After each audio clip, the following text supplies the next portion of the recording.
ఐదు రామచిలుకలు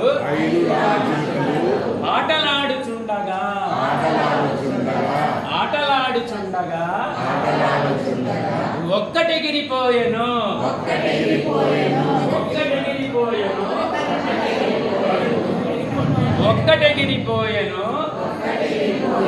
ఆ ఒక్కటెగిరిపోయెను.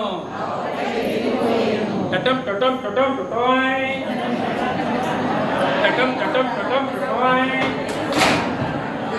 ఐదు రామచిలుకలు ఎన్ని రామచిలుకలు ఎగిరిపోయినాయి? పలకండి సార్, వచ్చేస్తుంది. ఒకటి ఇంకెన్ని ఉన్నాయి? నాలుగు. నాలుగు రామచిలుకలు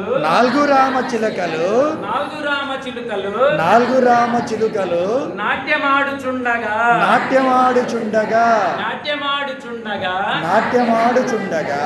ఒక్కటెగిరిపోయెను.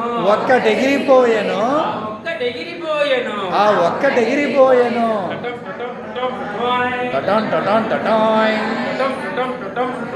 టటన్ టటన్ టటన్ టటాయ్. నాలుగు రామచిలుకలు ఉన్నాయి కదా, ఒకటి ఎగిరిపోయింది. ఇంకెన్ని ఉన్నాయి? మూడు రామచిలుకలు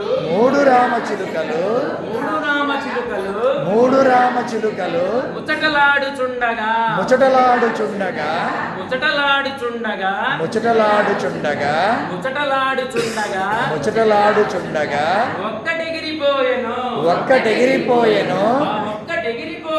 ఆ ఒక్కటెగిరిపోయెను. టటన్ టటన్ టటన్ టటాయ్ టటన్ టటన్ టటన్ టటాయ్.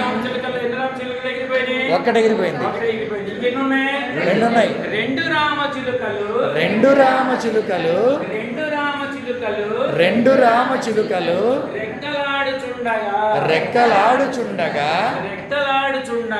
రెక్కలాడుచుండగా ఒక్కటెగిరిపోయెను. ఆ ఒక్కటెగిరిపోయెను. చిలుకల్లో ఎన్ని రామచిలుకలు ఎగిరిపోయినాయి? ఒకటి ఎగిరిపోయింది.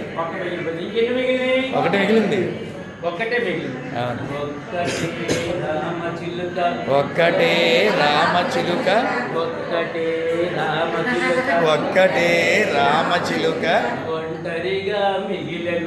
ఒంటరిగా మిగిలెను.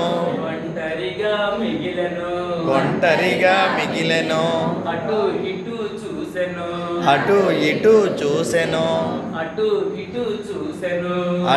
ఇటు చూసెను. కొమ్మలన్నీ వెతికెను. అందరూ ఫ్రెండ్స్ అందరూ ఎగిరిపోయారు. మరి ఇప్పుడు ఆ ఒక్క రామచిలుక దిగులు పడుతూ నేను ఒక్కదాన్నే ఉన్నాను, మరి నేను కూడా ఏమైపోవాలి, మా ఫ్రెండ్స్ దగ్గర వెళ్ళిపోవాలని ఆ ఒక్క రామచిలుక కూడా ఏమైంది? ఎగిరిపోయి. కాబట్టి ఇప్పుడు ఇక్కడ ఎన్ని రామచిలుకలు ఉన్నాయి? 0. అంటే ఏమీ లేవు అని చెప్తాడు పిల్లలు. ఏమీ లేవు సార్ అంటాం. ఏమీ లేని దాన్నే మనం ఏం చూపిస్తామంటే 0 చిప్పిచ్చి బోర్డు మీద మనం 0 అనేటువంటి దాన్ని వేసుకుంటాం. కాబట్టి అది కాన్సెప్ట్. Thank you.